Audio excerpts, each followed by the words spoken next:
Olha, administrar a medicação por sonda, à primeira vista parece uma tarefa bem simples, né? Coisa de rotina. Só que a verdade é que um errinho, por menor que seja, pode ter consequências bem sérias. É por isso que nesta análise a gente vai mergulhar em como fazer esse procedimento com a precisão que ele realmente exige. Pois é, a pergunta é essa. Simples, certo? E a resposta imediata é nem tanto. Pensar que é só, sei lá, colocar o remédio no tubo é uma simplificação que chega a ser perigosa. Na prática, a coisa é muito mais complexa. Cada detalhe, cada passo é absolutamente crucial para a segurança de quem está recebendo o cuidado. Exato. É por isso que a gente precisa conversar sobre isso. Porque esses pequenos deslizes, eles podem criar um verdadeiro efeito dominó, sabe? E levar a complicações bem graves. O que a gente vai ver aqui, passo a passo, é baseado em procedimentos operacionais padrão. Ou seja, é o caminho desenhado para colocar segurança e eficácia lá em cima como prioridade máxima. Então, vamos começar colocando as coisas no seu devido lugar. Sim, é uma tarefa de rotina, mas é uma rotina de alto risco.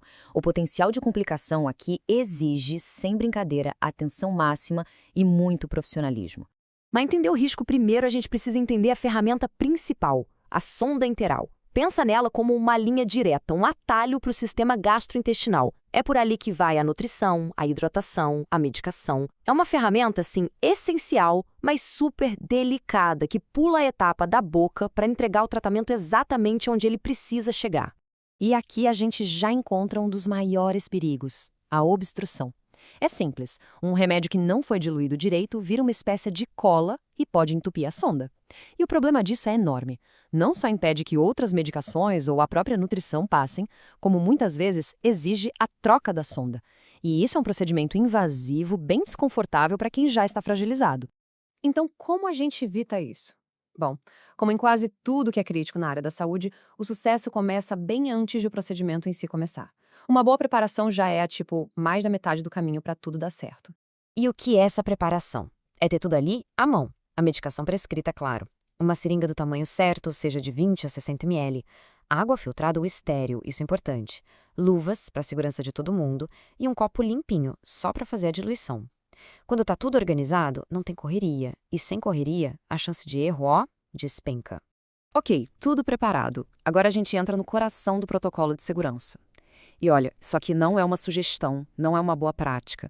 É uma lista de verificação inegociável. É a base para administrar qualquer medicamento de forma segura. 9.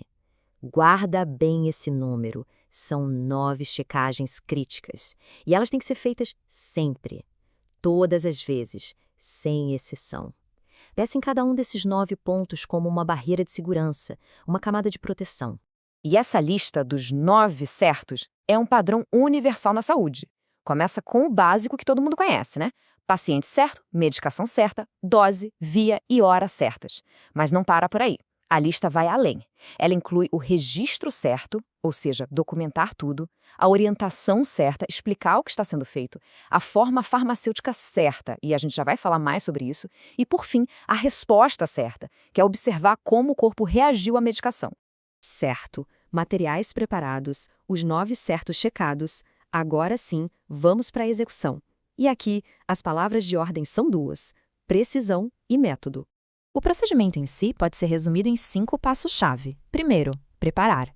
Lavar bem as mãos e levantar a cabeceira da cama, no mínimo 30 graus, para evitar o risco de aspiração. Segundo, a primeira lavagem da sonda, com uns 20 ml de água, para garantir que o caminho está livre. Terceiro, administrar.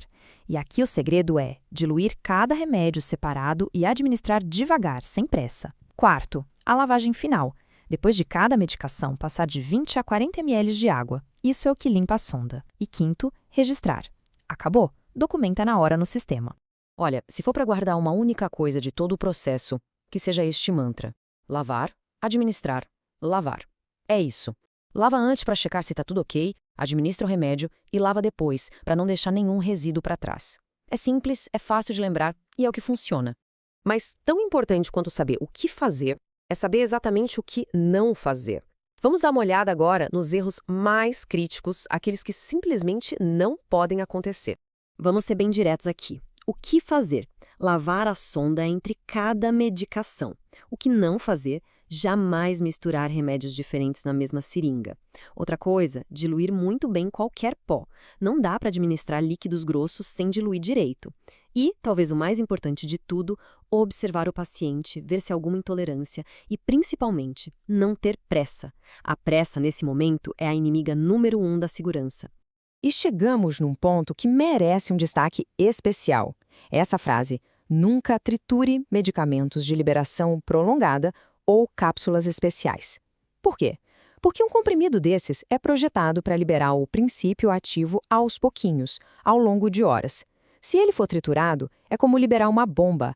A dose inteira cai na corrente sanguínea de uma vez só. O risco de uma overdose é altíssimo. Essa, sem dúvida, uma das regras de ouro de todo o processo. Até agora, a gente falou muito do como fazer. Mas vamos dar um passo atrás e olhar a foto completa. Porque fazer uma tarefa do jeito certo é ótimo, claro. Mas o objetivo final, o que realmente importa, é construir uma cultura inteira de excelência e segurança no cuidado. E essa imagem diz tudo, né? Um cuidado de excelência não acontece do nada, não é sorte. É o resultado direto de padrões profissionais claros e de procedimentos que são seguidos à risca, dia após dia. É isso que garante um alto nível de qualidade de forma consistente, para todo mundo. Isso nos leva à grande conclusão. Aqueles procedimentos operacionais padrão, os famosos POPs, eles não são só papelada, não são burocracia. Pelo contrário, eles são o mapa, o guia, que garante que toda a equipe jogue o mesmo jogo, siga os mesmos passos seguros. E o resultado disso é um cuidado que é consistente e de altíssima qualidade. Para fechar, fica uma reflexão importante. A nossa população está envelhecendo e a demanda por esse tipo de cuidado só tende a crescer, e muito. Então a pergunta que fica no ar é: qual é a maior barreira que a gente enfrenta hoje para garantir que esse padrão de cuidado, seguro e profissional, chegue a todo mundo que precisa? É uma questão para a gente levar e pensar a respeito.